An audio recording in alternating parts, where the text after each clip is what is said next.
चलिए आज क्लास देखते हैं हिंदी का।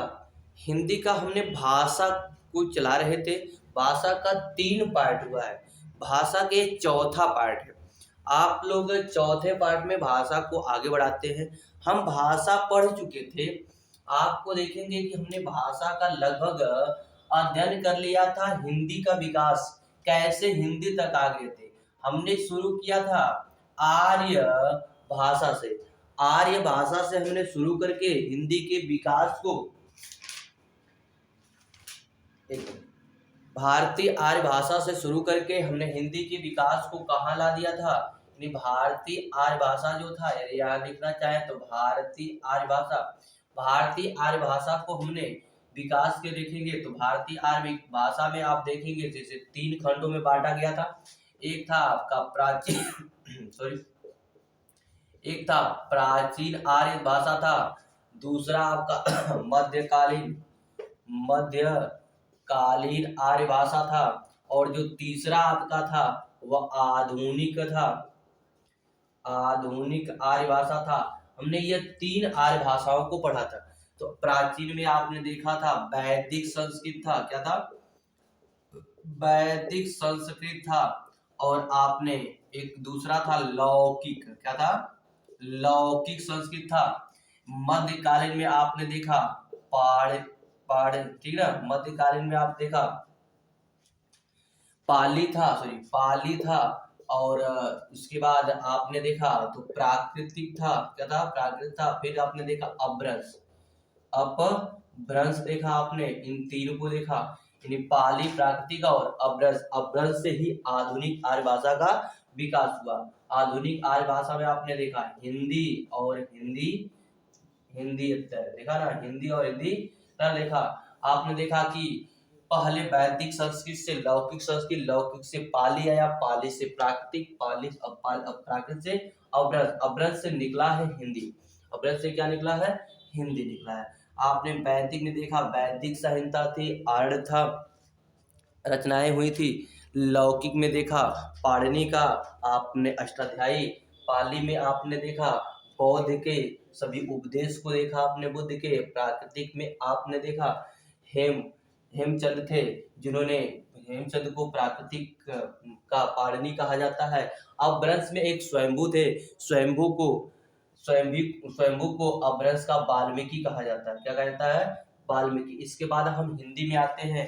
हिंदी में आपने देखा कि 5 था। हिंदी में अनेकों भाषाएं हिंदी में आपके 5 था। राजस्थानी था, पहाड़ी था, पूर्वी था, पश्चिमी और बिहारी हिंदी आधुनिक आर्य भाषा में आती है। अब वहीं से बात करेंगे। अब विकास हिंदी का तो हो गया है, हिंदी तक पहुंच गए हैं, लेकिन अभी पूर्ण हिंदी यहाँ तक विकास नहीं हुआ था। हम थोड़ा सा इसके आगे बढ़ेंगे, इसके आगे देखेंगे हिंदी का विकास कैसे और कितना इसके प्रचार प्रसार से आज हम अपने विकास की ओर बढ़ चुके हैं। चलिए, हिंदी के विकास को हमने हिंदी तक पहुंचा दिया था। देख लीजिए पूरे संक्षेप में हिंदी का विकास जो रहा वह संस्कृत का मतलब भारतीय आर्य भाषा जो थी वो क्योंकि संस्कृत में थी, तो भारतीय आर्य भाषा संस्कृत में थी। संस्कृत के बाद आपने जो प्राचीन भारतीय आर्य भाषा के बाद मध्यकालीन आर्य भाषा में आए तो आपने देखा होगा कि पाली था। पाली के बाद आपने देखा प्राकृतिक आया, उसी में मिला होगा। प्राकृतिक और अपभ्रंश उसी में मिला होगा।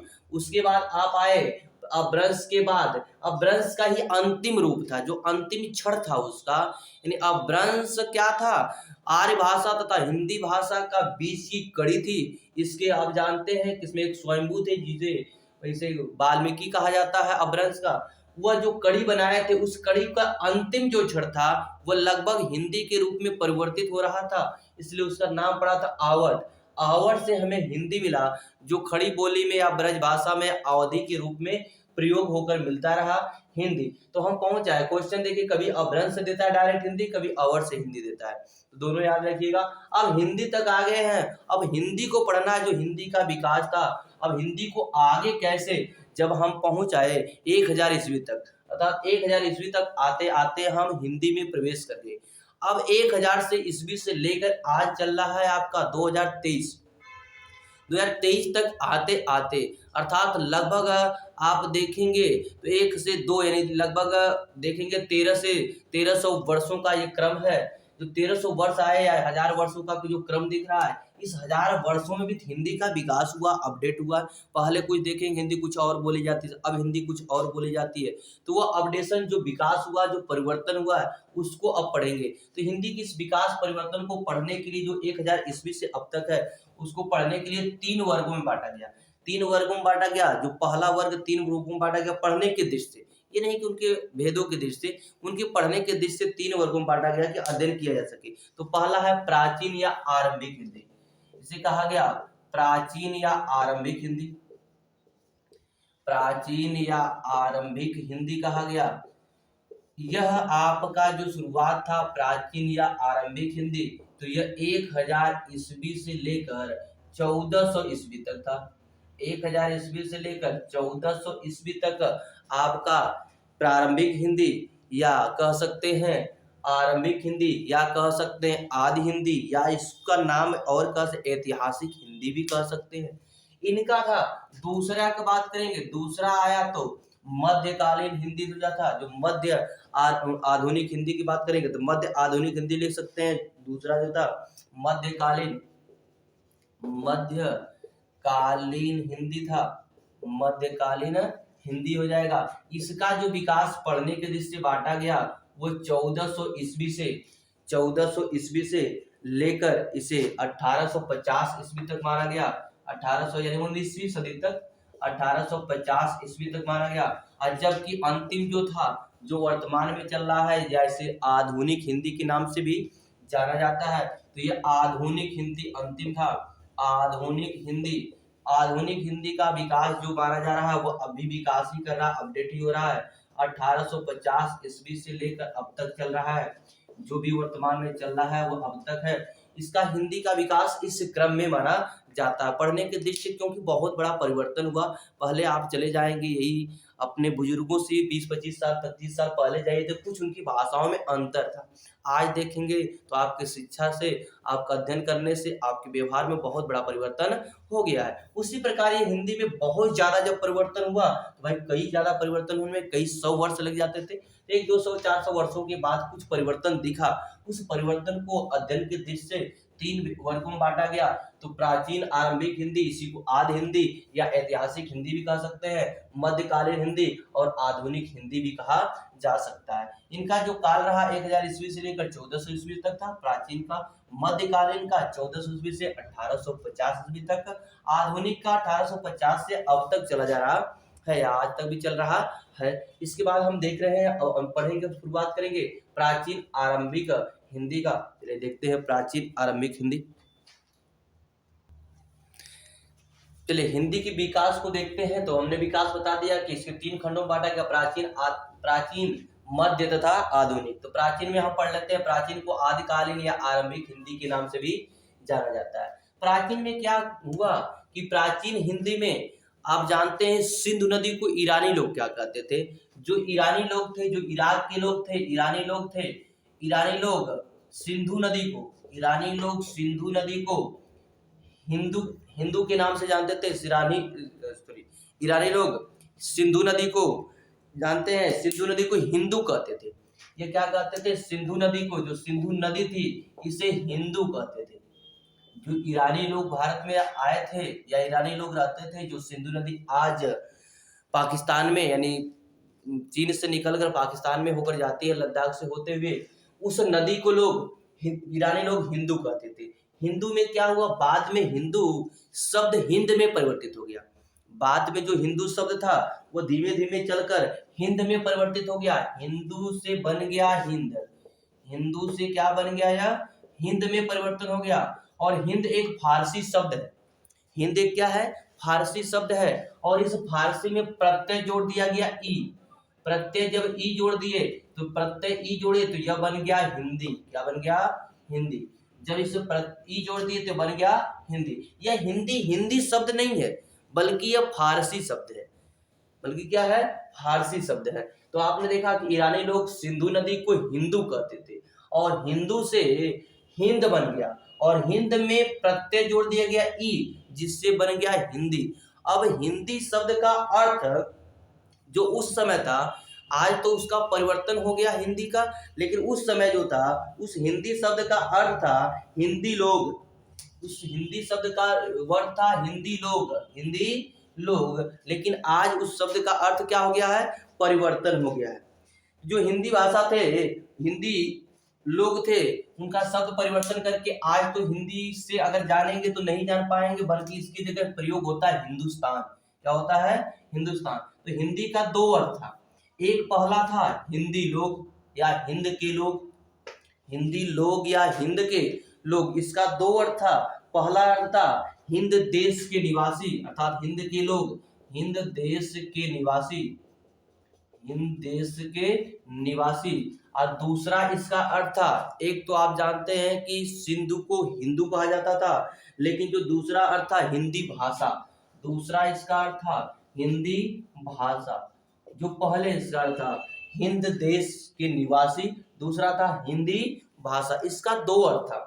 लेकिन अब तो क्या होगा, अगर हिंदी कहा जाता है तो हम नहीं जान पाते हैं कि ये हिंदुस्तान के लोग हैं, क्योंकि इसमें कुछ हमारे देश के लोगों के द्वारा भी रुकावटें पैदा हुई, क्योंकि जो हिंदी नहीं जानते थे, जैसे दक्षिण भारत में थे लोग, हिंदी नहीं जानते थे या हिंदी बोलना पसंद नहीं करते थे, तो अगर हिंद कहा जाता था तो उनको तकलीफ होती थी। तो जब आज़ादी आई, भारत स्वतंत्र हुआ, उस समय सामंजस्य बैठाना था, लेकिन बहुतायत में देखा गया कि हिंदी बोलने वाले, क्योंकि यहाँ गरीबी बहुत ज़्यादा थी, यहाँ आदिमानव बहुत ज़्यादा आते थे, भूखमरी ज़्यादा थी, तो लोग जब खाने के लिए नहीं मिलता था, पहनने के लिए नहीं मिलता था, भूखों से मरते थे, गरीबी इतना काफ़ी थी कि वह हिंदी के अतिरिक्त, हिंदी में अपने मातृभाषा में बोलचाल भाषा या हिंदी ज़्यादा जानते थे, उसी भाषा में वो बात करते थे।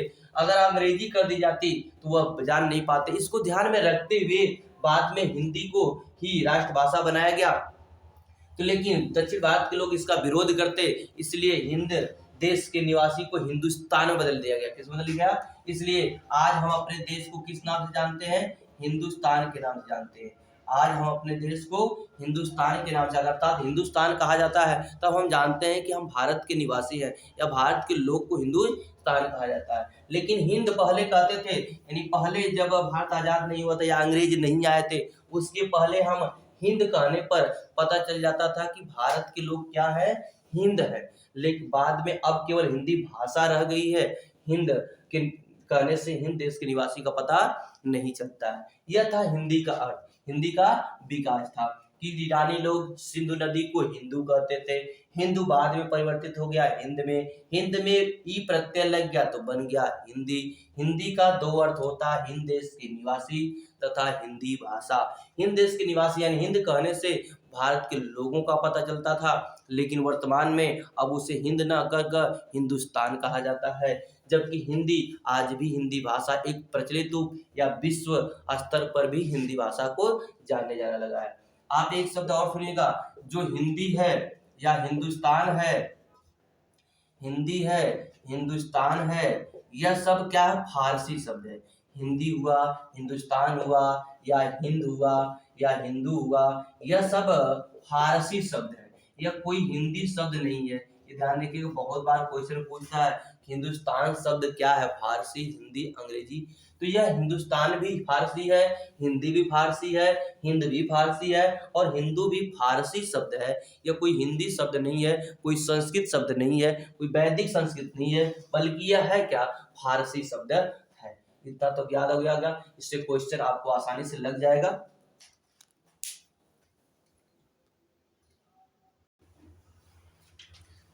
देखिए, हमने बताया है कि हिंदी का विकास पहले प्राचीन हिंदी में किए। तो प्राचीन हिंदी में क्या हुआ, हमने बता दिया कि जो हिंदी था उसको कैसे कैसे शब्द बना। ईरानी लोग थे, सिंधु को हिंदू कहते थे, हिंदू बाद में परिवर्तित हुआ हिंद में, हिंद में प्रत्यय लग गया ई तो बन गया था हिंदी। हिंदी का हमने अर्थ बताया था, दो अर्थ था, एक था हिंदी का हिंद देश के निवासी, दूसरा था हिंदी भाषा। हिंद देश निवासी था, उसी के बीच में उसी हिंदी का एक कहावत प्रचलित है या एक बना गया है, एक नारा है, हिंदी हैं हम। कहा गया था उस समय, हिंदी हैं हम, और कह दिया गया था वतन है हिंदुस्तान हमारा।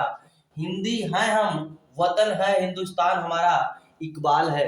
हिंदुस्तान हमारा क्या है? इकबाल है। जबकि कहा गया था हिंदी है, यानी हिंदी कहते ही पता चलता था कि भारतवासी, हम भारतवासी है। और वतन, ये जो हमारा वतन है भारत का, वह हिंदुस्तान है हमारा, जिस पर हमें क्या है? इकबाल है। ये हमें क्या है? घमंड है, गर्व है, इकबाल है।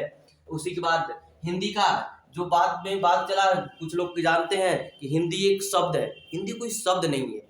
हिंदी कोई शब्द नहीं लिखा गया। हिंदी शब्द भाषा का विशेष वाचक नहीं है। मतलब बोलना या लिखना जो भी कुछ है, वह हिंदी एक भाषा का विशेष वाचक नहीं है, वाच करने वाला नहीं है, बल्कि भाषा समूह का नाम हिंदी है। यानी हिंदी में कई भाषाओं का समूह है। वास्तव में हिंदी एक अलग से उत्पन्न हिंदी नहीं है। हिंदी कई भाषाओं का समूह, उसमें कई भाषा मिली है। उसमें जो निर्धारित भाषा है, उसमें 5 उपभाषाएं तथा 18 बोलियां हैं। हिंदी में 5 उपभाषाएं हैं, जबकि 18 बोलियां हैं। उपभाषा थोड़ा समझ लीजिए। उपभाषा उसे कहते हैं जिसमें रचनाएं की जाती हैं। उपभाषा उसे कहते हैं जिसमें रचनाएं की जा सके, कुछ रचनाएं लिखी जा सके, उसे कहते हैं उपभाषाएं। जबकि बोलियां होती है, केवल बोली जाती है, उनमें रचना नहीं की जाती है। तो इसमें 5 उपभाषा है। आप देखें, पश्चिमी भाषा, पूर्वी उपभाषा, बिहारी, राजस्थानी और पहाड़ी। पश्चिमी मतलब जो भारत के पश्चिम में बोली जाती है। भारत के पश्चिम की बात करेंगे तो राजस्थान है, पंजाब आपका है, हरियाणा है आपका। ये देखेंगे तो पश्चिमी में है आपका। देखेंगे पूर्वी में, देखेंगे दिल्ली भी लिए हुए पश्चिमी कुछ आ जाता है उसमें हिस्सा। पूर्वी में देखेंगे तो भारत का पूर्वी हिस्सा, भारत के पूर्वी हिस्से में आएंगे आपको देखेंगे उत्तर प्रदेश है, बिहार है। ये जो पूर्वी हिस्सा दिख रहा है भारत में, वो बोली जाती है। बिहारी में तो बिहारी एकदम चले जाएंगे। पूर्वी में देखेंगे उत्तर प्रदेश खासकर पूरा पूर्वी आता है। बिहारी में देखेंगे तो बिहार पूरी तरह से बिहारी, यानी बिहार में पूरी तरह से बिहारी बोली जाती है। और राजस्थानी में देखिए, पश्चिमी में राजस्थान भी आता है, लेकिन कुछ हिस्सा ऐसा है राजस्थान में केवल राजस्थानी बोली जाती है। उसमें जैसे जैसे राजस्थान में लोग रहने वाले एकदम से राजस्थानी बोले देते हैं। कुछ हिस्सा जो दिल्ली से लगा हुआ है, पंजाब से लगा हुआ है, उसमें कुछ क्या मिल जाता है आपको? पूर्व पश्चिमी मिल जाता है, या उत्तर प्रदेश का पश्चिमी हिस्सा, इस सब में क्या मिलता है? पश्चिमी। लेकिन राजस्थान में जो है एकदम से राजस्थान, जो पहले से राजस्थान में जो वर्णित लोग रहते थे, वह लोग क्या होते हैं? राजस्थानी एकदम बोलते हैं।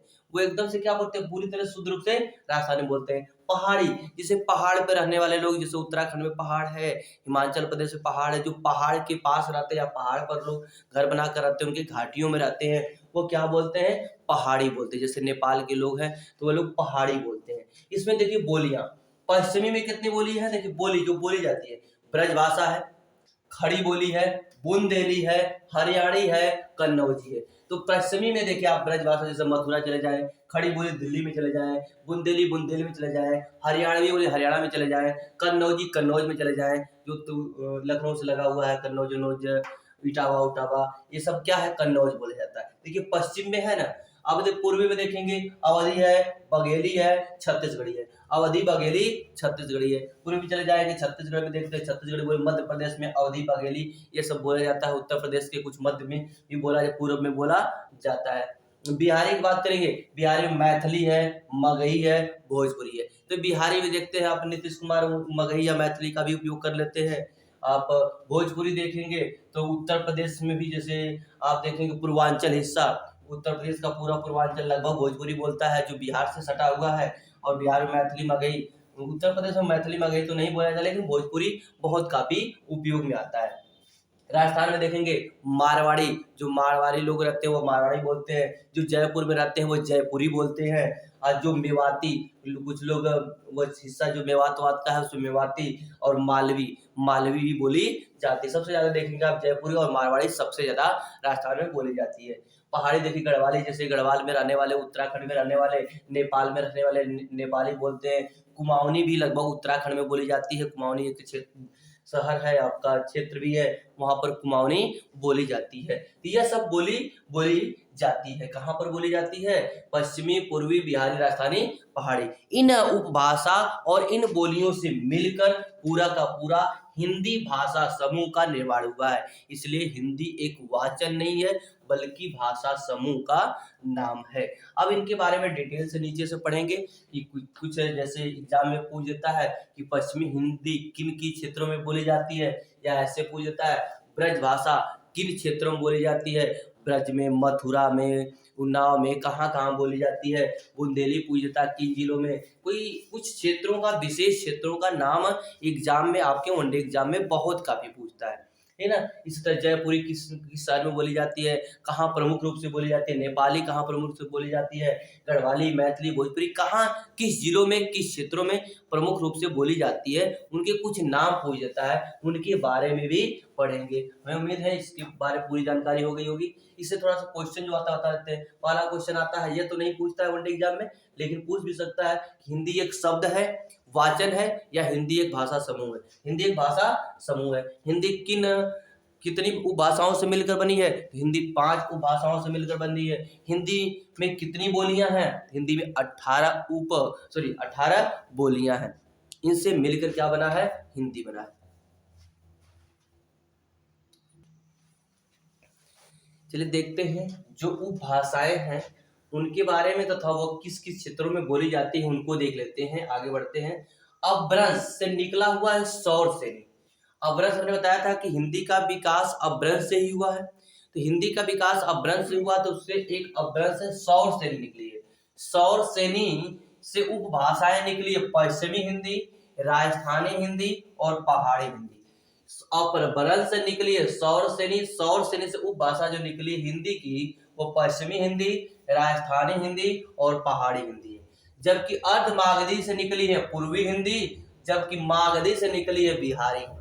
क्या देखिए, मागधी और अर्धमागधी, मागधी बिहारी, अर्धमागधी पूर्वी हिंदी है। जबकि सौर सेनी से 3 है, पश्चिमी, राजस्थानी और पहाड़ी। कुल मिलाकर 5 उपभाषाएं ही थी। अब पश्चिमी हिंदी में भी कुछ बोलियां हैं। तो बोलियां हमने दिखाया था, कौरवी को ही खड़ी बोली क्या कहते हैं? खड़ी बोली। और बांगुर होता है या हरियाणवी हमने दिखाया था, बांगुर या हरियाणवी। तथा ब्रज भाषा में तीसरा था, चौथा है बुंदेली और कन्नौजी। ये 5 बोलियां हैं पश्चिमी हिंदी में। अब देखिए पश्चिमी हिंदी में जो बोलियां हैं किन किन क्षेत्रों में बोली जाती हैं उनको भी देख लेते हैं। तो खड़ी बोली बोली जाती है। देखिए खड़ी बोली आप देखिए कि दिल्ली के आसपास जो इलाके हैं उसके एनसीआर जानते हैं ना, एनसीआर जो है उसमें खड़ी बोली बोली जाती है। आप चले जाएंगे दिल्ली में तो खड़ी, जैसे बिजनौर है, रामपुर है, मेरठ है, सहारनपुर है और दिल्ली के आसपास भी जैसे पानीपत हुआ, आपका धारूरिया हुआ, इन सब में क्या होता है, कुछ खड़ी हिंदी बोली जाती है। तो दिल्ली के आसपास इलाकों में जो है वहाँ खड़ी हिंदी, बिजनौर, रामपुर, मेरठ, सहारनपुर और दिल्ली जो प्रमुख एग्जाम में पूछता है वो हम लिखे हैं, बाकी उसके आसपास का लिख लीजिएगा, ठीक है। सब बोली जाती है, बिजनौर है, रामपुर है, मेरठ है, सहारनपुर है, दिल्ली है, इन सब के आसपास जो जिले होंगे उनमें भी खड़ी हिंदी बोली जाती है, जैसे कौरवी के नाम से भी जानते हैं। दूसरा है बांगुर या हरियाणी।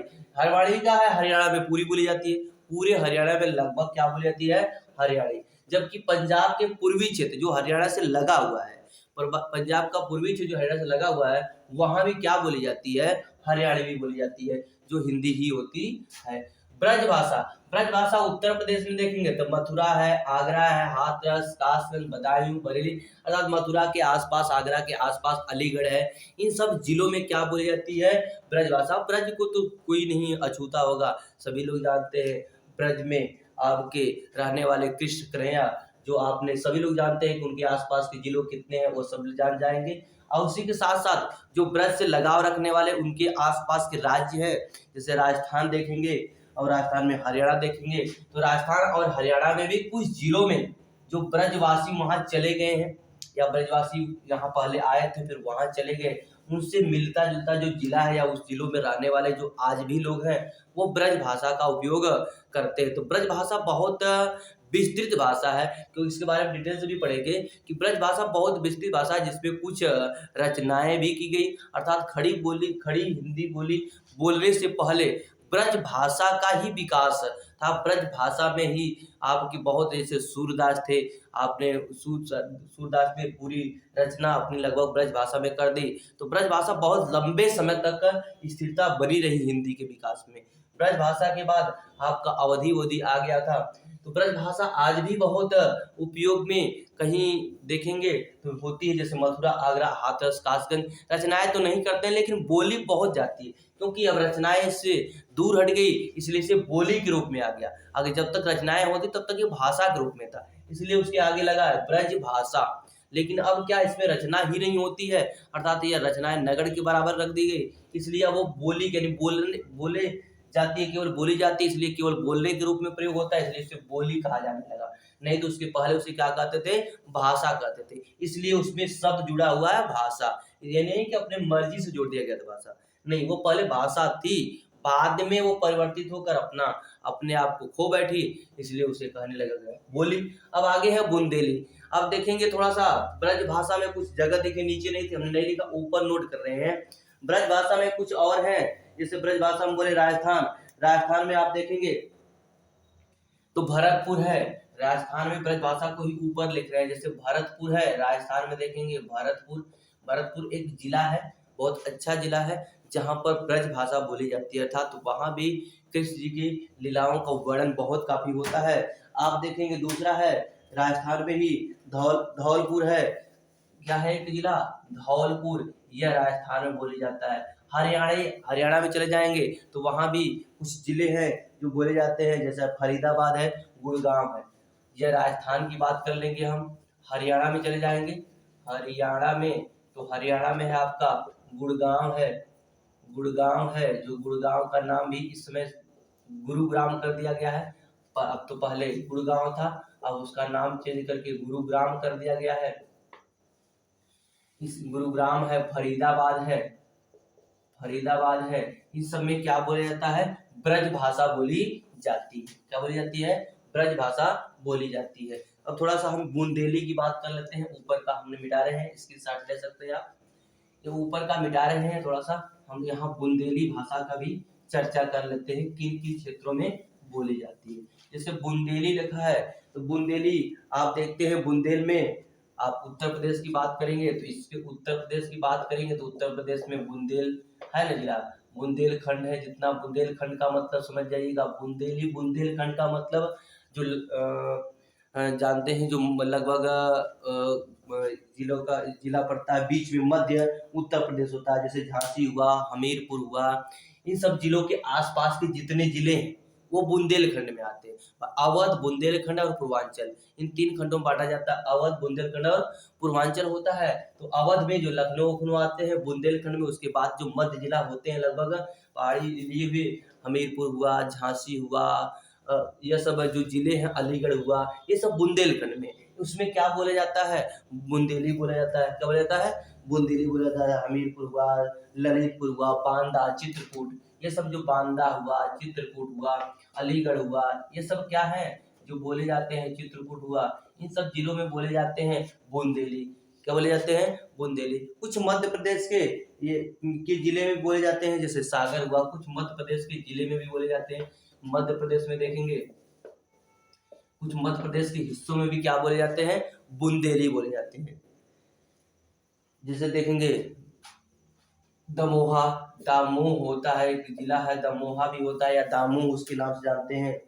एक होता है बतिया, ओरछा, औरंगाबाद, बतिया, ओरछा, बतिया है, ओरछा है, औरंगाबाद है, औरंगाबाद है।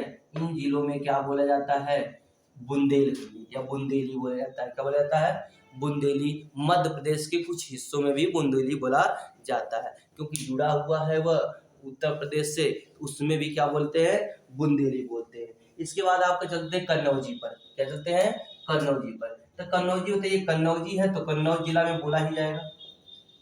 कन्नौज, कन्नौज से लगा हुआ आपका इटावा है, इटावा में भी बोला जाएगा आपका। एटा है, उसी के पास कासगंज जिसे कहते हैं, कासगंज भी है। इन सब जिलों में क्या बोला जाएगा, कन्नौज। क्या बोला जाएगा, कन्नौज। जितने भी लगे हुए इटावा, फर्रुखाबाद, हरदोई, पीलीभीत, पीलीभीत भी वही लगा हुआ है, पीलीभीत ये लिख देते हैं, पीलीभीत।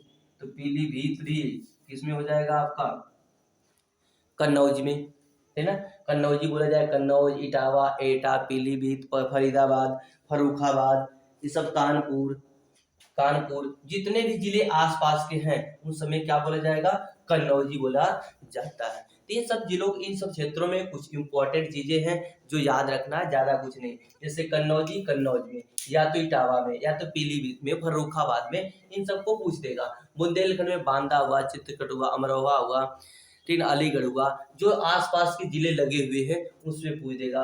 मध्य प्रदेश में आपका बतिया, ओरछा और औरंगाबाद ज्यादा पूछता है, बतिया, ओरछा और औरंगाबाद ज्यादा पूछता है, इसको याद रखिएगा। इन सबसे ज्यादा क्वेश्चन आता है, कुछ क्वेश्चन से इंपॉर्टेंट है। अब आगे आपका बचा है राजस्थानी हिंदी। अब राजस्थानी हिंदी में कुछ बोलियां हैं उसको भी पढ़ लेते हैं। चलिए, जो हम पढ़ा रहे थे, क्या ब्रज से निकला सौर सेनी। सौर सेनी से 3 उपभाषाएं निकली थी आपकी। पहले निकली थी पश्चिमी हिंदी, दूसरी राजस्थानी, तीसरी पहाड़ी। राजस्थानी को भी देख लेते हैं, कुछ जो बोलियां हैं किन क्षेत्रों में बोली जाती हैं, जरा सा ध्यान से देखिएगा। देखिए, राजस्थानी से निकली हुई है मारवाड़ी या मेवाड़ी कहते हैं जिसे, मालवी, मेवाती और जयपुर, ये 4 बोलियां बोली जाती हैं। तो देखिए, मारवाड़ी जो बोली जाती है किशनगढ़ और जैसलमेरपुर, ये दोनों राजस्थान में है, दोनों याद रखिएगा, ज्यादा याद रखिए होते हैं, किशनगढ़ और जैसलमेरपुर। सबसे अधिक पूछता है जैसलमेरपुर, ठीक है, जैसलमेर राजस्थान में। अब मालवी में देखेंगे झालवाड़ा, चित्तौड़गढ़, झालवाड़ा और चित्तौड़गढ़ दोनों राजस्थान में है। जबकि मध्य प्रदेश में दूसरा पूछता उज्जैन और देवास, उज्जैन और देवास, मध्य प्रदेश में मालवी बोली जाती है उज्जैन और देवास में। जबकि मेवाती बोली जाती है अलवर, भरतपुर, धौलपुर में, राजस्थान में बोली जाती है।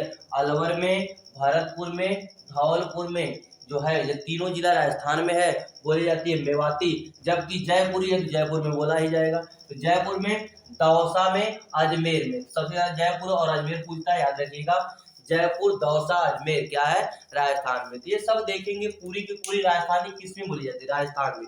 केवल एक उज्जैन और देवास मध्य प्रदेश में बोली जाती है, बाकी सभी की सभी बोलियां राजस्थान में बोली जाती हैं। मारवाड़ी है या मेवाड़ी है, किशनगढ़, जैसलमेर में, राजस्थान में। मालवी, झालवाड़ा, चित्तौड़गढ़, राजस्थान में। उज्जैन, देवास, मध्य प्रदेश में। मेवाती, अलवर, भरतपुर, धौलपुर, राजस्थान में। जयपुरी, जयपुर, दौसा, अजमेर, राजस्थान में बोली जाती है। चलिए, अब अगला देख लेते हैं पहाड़ी हिंदी को।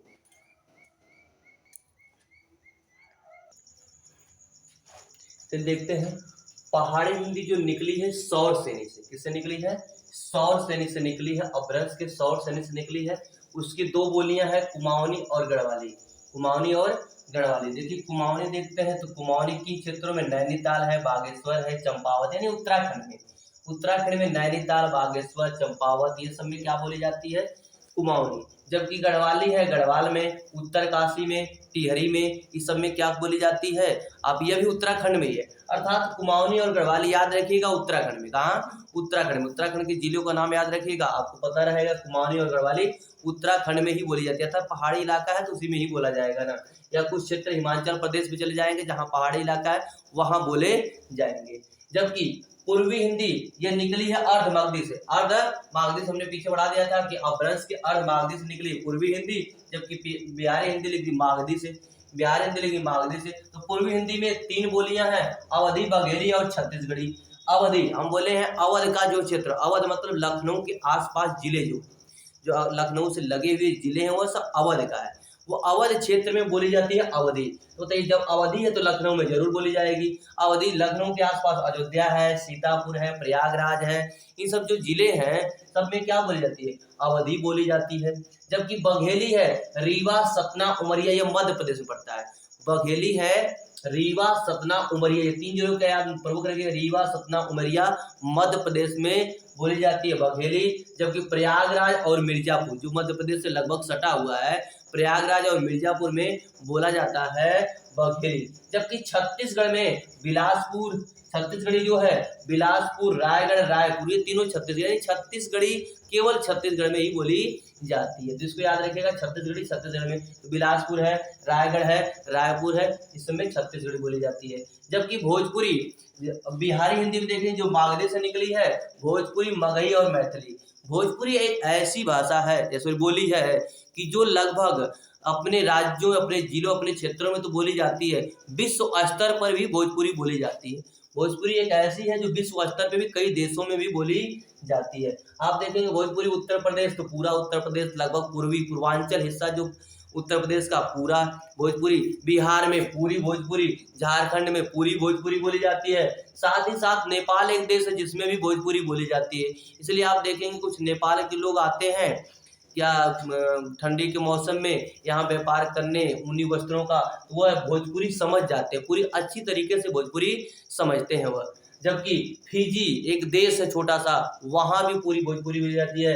गुयाना भी एक देश है, वहाँ भी भोजपुरी। मॉरिशस भी एक देश है, वहाँ भी भोजपुरी बोली जाती है। आप देख सकते हैं भोजपुरी का कितना प्रभाव है नेपाल, फिजी, गुयाना और मॉरिशस। तो ये कहा जाता है भोजपुरी में जो संगीत है, जो गायन है, क्यों इतने प्रसिद्ध हैं, क्यों इतने ज़्यादा है, बस क्या उसमें अश्लीलता के कारण थोड़ा सा बना देते हैं यहाँ के कलाकार, जिससे भोजपुरी मार खाती है। नहीं तो भोजपुरी में क्या, भोजपुरी की अगर एक लिपि बना दी जाए तो मुझे लगता है हिंदी से ज़्यादा भोजपुरी प्रसिद्ध हो जाएगा, अर्थात भोजपुरी एक भाषा वर्णित हो जाएगी अगर उसकी लिपि बन जाती तो। मगही, मगही पटना में बोली जाती है। पटना के जिलों के आसपास जितने जिले हैं उसमें मगही बोली जाती है। इसलिए देखते हैं आप तेजस्वी जी और नीतीश कुमार जी लगभग मगही मगही कभी कभी बोलने लगते हैं। वह मैथिली बिहार और नेपाल में, मैथिली जो बोली जाती है वो बिहार और नेपाल में बोली जाती है। तो इनको याद रखना है, कुछ जिलों का विशेष करके नाम याद रख लेंगे तो याद रहेगा। कि आप याद रखिएगा पहाड़ी हिंदी अर्थात उत्तराखंड या हिमाचल प्रदेश में जैसे कुछ कुमाऊनी और गवाड़ी है तो कुमाऊनी बोली जाएगी। नैनीताल, बागेश्वर, चंपावत उत्तराखंड में। जबकि गढ़वाली, गढ़वाल, उत्तरकाशी, टिहरी में गढ़वाली बोली जाती है। जबकि पूर्वी हिंदी की बात करेंगे तो आपकी अवधी है, बघेली है, छत्तीसगढ़ी है। अवधी अवध के क्षेत्र में अर्थात लखनऊ, प्रयागराज, अयोध्या, सीतापुर, इन सब क्षेत्रों में बोली जाती है अवधी। बघेली की बात करेंगे तो ये मध्य प्रदेश में रीवा है, सतना है, उमरिया है। जबकि उत्तर प्रदेश में देखेंगे तो प्रयागराज और मिर्जापुर में है। छत्तीसगढ़ की बात करेंगे तो ये छत्तीसगढ़ में जैसे बिलासपुर है, रायगढ़ है, रायपुर है, सब बोली जाती है छत्तीसगढ़ी। बिहारी हिंदी जो मागधी से निकली हुई है उसमें भोजपुरी है, मगही है और मैथिली है। भोजपुरी उत्तर प्रदेश के पूर्वांचल हिस्सा, जैसा बिहार में, साथ ही साथ नेपाल है, फिजी है देश एक है, गुयाना एक देश है, मॉरिशस एक देश है, झारखंड एक राज्य, बिहार, इन सब में क्या बोले जाते हैं भोजपुरी। जबकि मगही देखेंगे तो पटना के आसपास जिलों में बोली जाती है। मैथिली बिहार में लगभग पूरा बोली जाती है तथा साथ ही साथ नेपाल के कुछ तराई क्षेत्रों में भी बोली जाती है मगही। ये पूरी तरह से याद कर लीजिएगा। इन सबको आप अगर 1 से 2 बार वीडियो को आराम से देखेंगे तब भी याद हो जाएगा। अब अगले क्लास में हम देखेंगे हिंदी का विकास। अब यहाँ तक तो हो गया था, साथ ही साथ देखेंगे कि हिंदी के विकास को संविधान में कैसे वर्णित किया गया, साथ ही साथ हिंदी को प्रचार समिति, कुछ पत्रिकाएं, कैसे हिंदी के प्रचार में भारत में हिंदी का महत्व कितना बढ़ाया गया, ये सब देखेंगे। जिसमें भारतेंदु हरिश्चंद्र थे, तुलसीदास जी थे, आपके अनेक लोग ऐसे थे जिन्होंने आगे बढ़ाया। सबसे अधिक भारतेंदु हरिश्चंद्र के आने के बाद से खड़ी बोली हिंदी का प्रचार बहुत तेजी से आगे बढ़ा था।